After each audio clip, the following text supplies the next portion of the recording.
गंगा ये सिर्फ एक नदी का नाम नहीं है, ये करोड़ों लोगों की आस्था है, उनकी पहचान है। लेकिन आज आस्था की यही धारा एक बहुत गहरे संकट से गुजर रही है। करोड़ों लोगों के लिए गंगा सिर्फ पानी का बहाव नहीं, बल्कि जीवन रेखा है। एक ऐसा रिश्ता जो शायद इतिहास से भी पुराना है। सच में, ये माँ गंगा है। तो हुआ ये कि हाल ही में एक छोटे से वीडियो ने इंटरनेट पर जैसे तहलका मचा दिया। एक सिंपल सा वायरल टेस्ट जिसने गंगा से जुड़ी एक पुरानी और गंभीर समस्या को फिर से दुनिया के सामने लाकर खड़ा कर दिया। तो ये फेल टेस्ट था क्या असल में? देखिए, एक ब्रिटिश बायोलॉजिस्ट ने गंगा किनारे एक बहुत ही साधारण सा वैज्ञानिक प्रयोग किया और जो नतीजे सामने आए उन्होंने सबको सच में चौंका दिया। पानी में इतना ज्यादा प्रदूषण था कि उसमें साफ साफ बिना ट्रीटमेंट वाले सीवेज और इंसानी गंदगी के सबूत मिले। और जैसे ही वीडियो फैला ऑनलाइन तो जैसे एक जंग छिड़ गई। लोग सीधे सीधे दो खेमों में बंट गए। एक तरफ वो लोग थे जो कह रहे थे ये भारत पर हमला है, तो दूसरी तरफ वो जिनका कहना था यही तो वो सच्चाई है जिससे हम हमेशा से बचते आए हैं। लेकिन चलिए, इस ऑनलाइन बहस और शोर शराबे से थोड़ा परे हटते हैं। अब उन आंकड़ों और तथ्यों पर एक नजर डालते हैं जो इस समस्या की असली गहराई को दिखाते हैं। ये नंबर देखिए, 40 करोड़। ये कोई छोटा मोटा आंकड़ा नहीं है।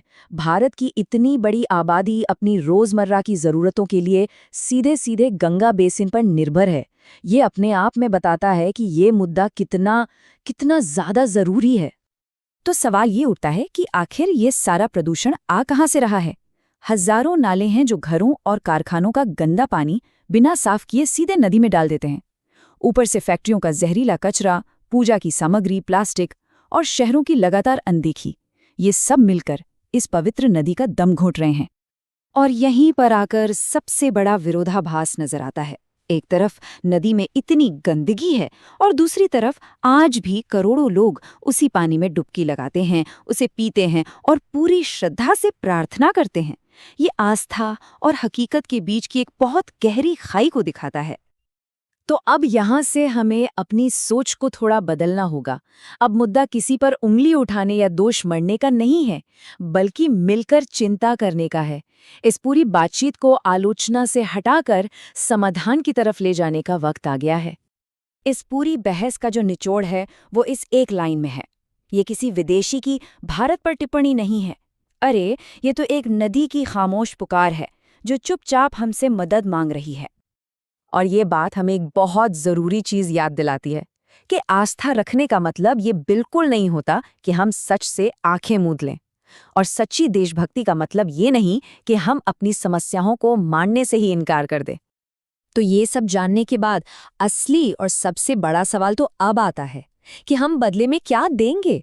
क्या ये सारा गुस्सा और चिंता सिर्फ ऑनलाइन कमेंट्स तक ही सिमट कर रह जाएगी, या फिर हम असल दुनिया में कोई ठोस कदम उठाएंगे? एक पल को रुककर सोचें, गंगा ने हमें दिया क्या नहीं है? हमारी संस्कृति, हमारा खाना पानी, हमारी पहचान, सब कुछ तो इसी नदी से जुड़ा हुआ है।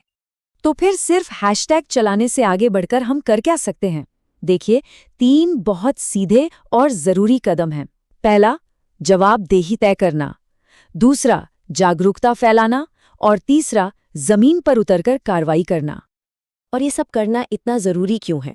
क्योंकि एक सीधी सी लेकिन बहुत गहरी सच्चाई है कि अगर गंगा मरती है तो सिर्फ एक नदी नहीं मरेगी। हमारे अंदर का एक हिस्सा, हमारी पहचान का एक हिस्सा भी उसके साथ ही खत्म हो जाएगा। तो बात घूम फिर कर वहीं आ जाती है। गंगा ने तो हमें अपनी तरफ से हमेशा सब कुछ दिया है। सवाल बस इतना सा है, क्या हम उसे कुछ वापस देंगे? इसका जवाब हम सबको मिलकर खोजना होगा।